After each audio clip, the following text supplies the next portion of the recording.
All right.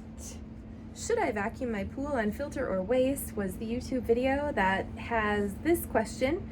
Does this include a sand filter saltwater Intex system? The advice for should you vacuum it on filter or waste? I am always going to be a proponent of vacuuming it on filter. However, and to clarify where that video was probably going, was in an extreme case when you have massive amounts of debris that were left over from a storm, if you had a really bad water chemistry problem and you have all this stuff in the pool.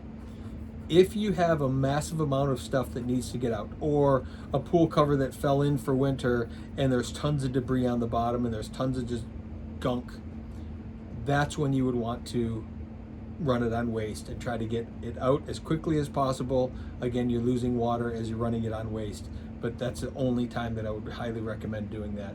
Normally, under normal circumstances, run the pool on filter and vacuum it and then backwash.